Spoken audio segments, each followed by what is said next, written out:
Doctor, we begin. 52. You can see the red cards, the black cards, all shuffled, all mixed. Would you please take these, give these your very best mix? Blackjack mix, whatever comes to you. Been a little while. It's been a while. Whatever you wish. Oh, it's clean. It's a lovely shuffle. No, all good. And a cut, whatever you wish. I'm just reading. And one of those? I'm just reading your cards. No, it's a worthy sacrifice, don't worry. Very good. And then, Doctor, please, if you would just place them in the middle, and what I need you to do, no, you just leave them somewhere here. Would you just please cut them roughly in half? Okay, beautiful. Now, 2 packets. You've obviously shuffled the cards. This goes back, cheeky, when I was a kid. It's about 8 or 9, and I was just learning about magic. I was just getting into magic, and I became obsessed with psychology. You know, the psychology of a performer, of a magician. And then I started reading about spies. I got very into spy books and the psychology of interrogation. You know, how to get information out of people, how to form that connection. And then salespeople. You know how it is that people can connect with a salesperson, get them to obviously buy very expensive things like this. But it's all around this idea of psychology. And in a lot of these books, they would talk about mirroring. You know about this? Chicky, You've heard about this? The idea of mirroring body language, right? Connecting with somebody and then being able to lead them. And we're going to try this, Joe, with the cards. All right? So, Joe, the doctor has shuffled, cut the cards. Which half for you, which half for me? Okay. This is mine. That's yours. Very good. What we're going to do, we're going to try to mirror each other in every way. So first you shuffle the cards like this. What we're going to do, that's whichever way you like. In a moment, we're going to place these under the table so nobody can see. I want you to reach inside the middle, and you're just going to take a random card out of the middle, and we're going to swap those cards. But please place it under the table that way. So give a little shuffle, right under the table, all the way underneath, so no one can see.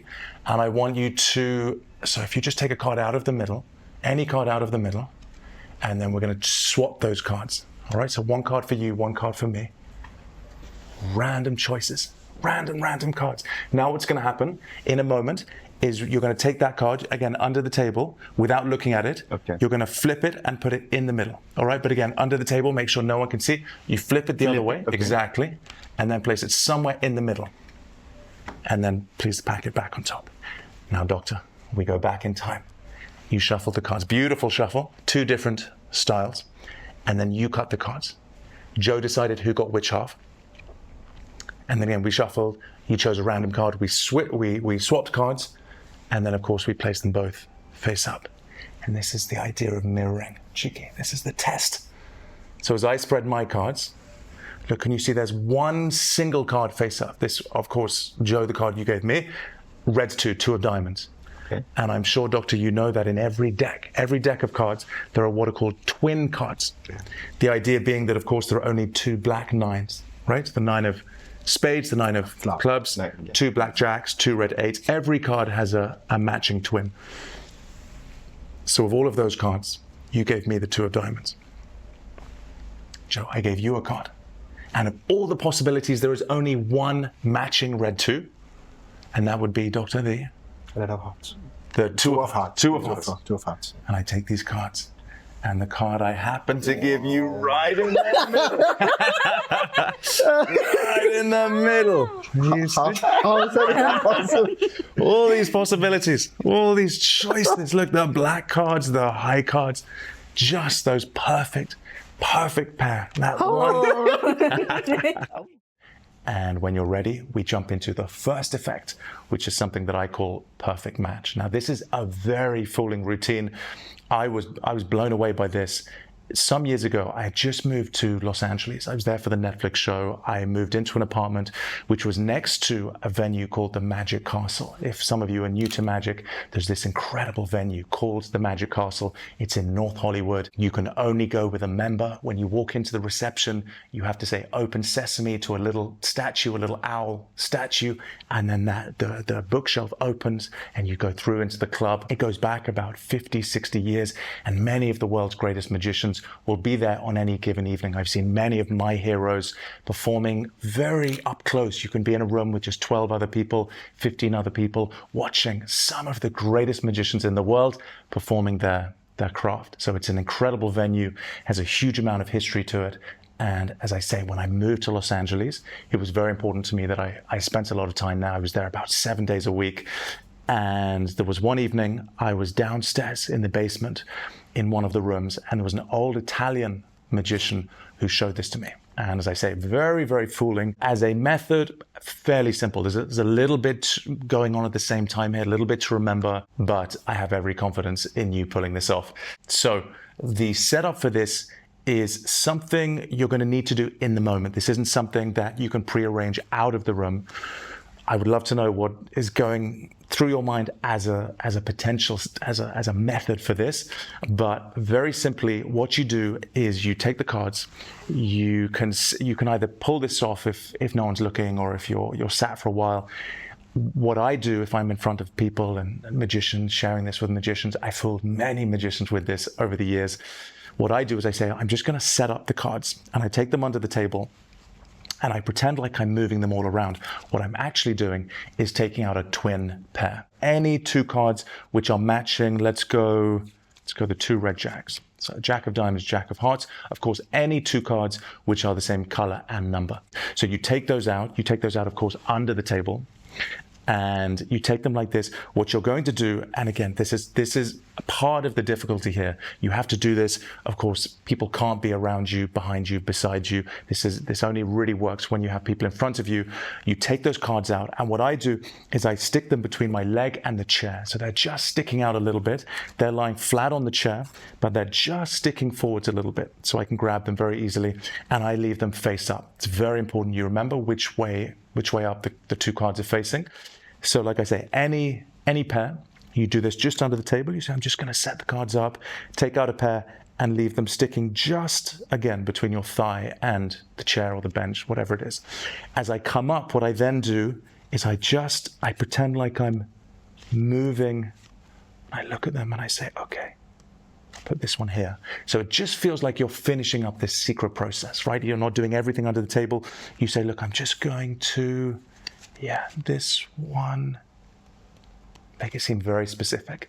So now the work is done. The hardest part is done. You have two cards under the table, matching twin, and you have a deck of 50 cards. Now you can give this out to be shuffled. All right, of course, the two cards are safe. So you give this to a spectator. They shuffle the cards, they mix the cards. It doesn't matter at all. You then say, would you please cut the cards roughly in half? So they cut the cards like this. And of course, you then say, which one would you like? Which one is for me? So they say, you take this one, and they'll keep that. You take the packet and you say to them, we're both going to shuffle the cards above the table, but just in case you think I'm following the cards, we're now going to go under the table. And what's really the hardest part in all of this is very clear instructions, all right? You have to be remembering what your hands are doing and at the same time giving these very clear instructions. So you say you shuffle above the table, then you say we're going to go under the table and mix them again. So you mix them under the table. Then what you say is we're going to take out a single card, keep it face down, and we're going to swap those cards.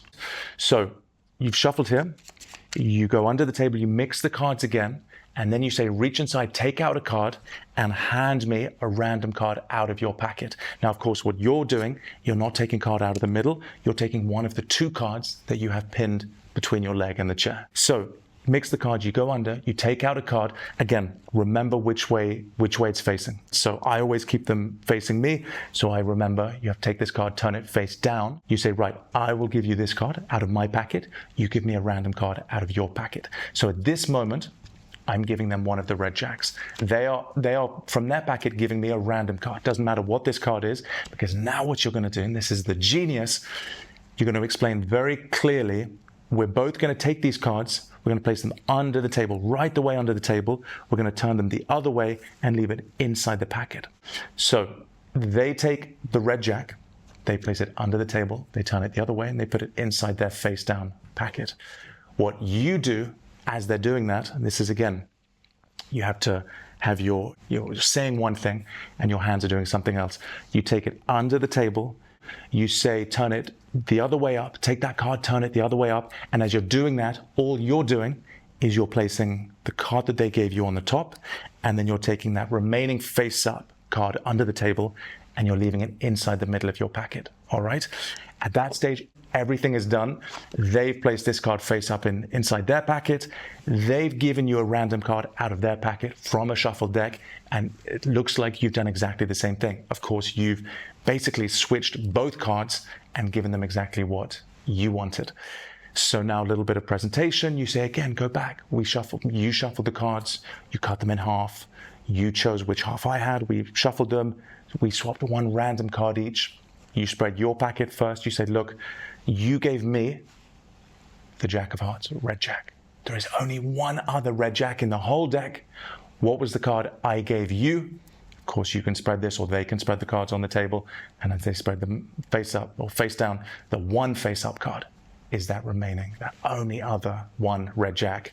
So incredibly powerful. Like I say, I remember sitting in a coffee shop in LA with a very talented card magician, fooling him 3 or 4 times with this. It's very, very deceptive, particularly if you start playing those mind games. You could just about obviously get away with doing this 1, 2 at a push 3 times, but make sure when you go under the table, when you come back up, you go through that process and you say, yeah, let me just put this right there.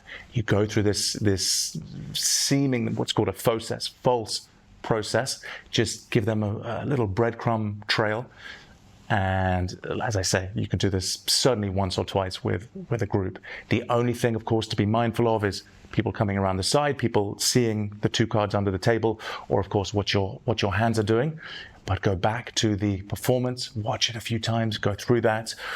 When you understand the process, then try this out with a friend. And when everything is smooth in your mind, take this out into the world and share it with all sorts of people. So I hope it serves you very well. Like I say, it goes back 6-7 years for me to that beautiful evening at the Magic Castle in North Hollywood, in Los Angeles. I hope it serves you, like I say, very, very well. And when you feel confident and comfortable with this, we then move on to the next effect.